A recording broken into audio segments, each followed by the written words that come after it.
I'm Tammy Jackson, one of the pastors at Anniston First United Methodist Church and a member of the Stay UMC board. I want to wish you a very happy and blessed Advent season. Advent is the time in the church year where we prepare our hearts and our lives for the coming of the Christ. Jesus came the first time in the 1st century AD, and we believe that he will return. And when he does, he will set everything as it should be. But every year during Advent, we also prepare ourselves for Christ to come in new and wonderful ways. It is a time to remind ourselves of the promises of God and to recommit ourselves to the hope that we have in those promises. Hope is the theme of the first week of Advent. I don't know about you, but I could use a little more hope in my life. We live in very difficult times. Our world is so divided, and there is so much hatred and venom and vitriol and conflict everywhere, from social media to newscasts, from our workplaces to our family gatherings. We've also been dealing with a worldwide pandemic. Many people, myself included, expected that pandemic to last a couple of months. Instead, here we are a couple of years out, and we are still not completely on the other side of it.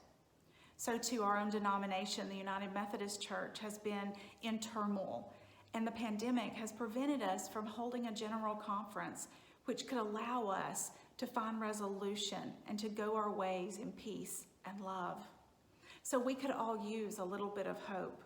I was reminded of one of the promises that the Hebrew people latched onto for hope out of the prophet Jeremiah, the 33rd chapter, verses 14 through 16.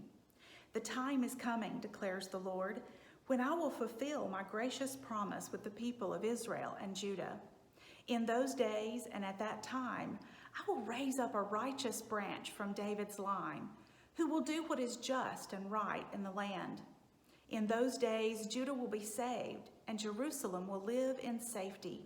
And this is what he will be called: the Lord is our righteousness." For more than 400 years, the Hebrew people held on to the promise of a coming Messiah. When I hold their 400 years up against the years that I have been living in turmoil, 2 to 5 or 6 or 7 years, I am humbled, but I am also inspired that they were able to hold on to their hope, to pass it from generation to generation without losing it. If they can do it, we can do it, because we follow the same God who is faithful and will do what God has promised. I'm also reminded that Jesus was not the Messiah they expected. He didn't look like they expected. He didn't do the things that they expected the Messiah to do. Their expectations did not match the reality. And for many of us, while we have been living in this time of unknown, anxiety has been overwhelming and pushing out our sense of hope. When we have tried to dream of what the world will look like on the other side of these current challenges, we often struggle to make that picture clear. I feel very confident that the world on the other side will not look like it did in the past. We have been forever shaped and changed by the things that we have gone through and are going through.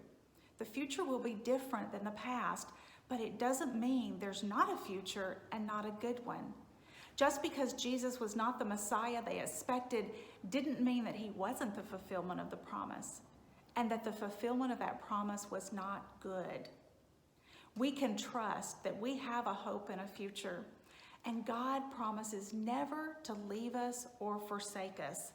That future may not look like the past. It may not look like what we expect, but I believe that I will see the promises of God, the goodness of God, here in the land of the living, Psalm 27 says, on the other side of this. So it is my hope and my prayer for you that during this season of Advent, the first gift you are given from God is to rediscover and renew your sense of hope.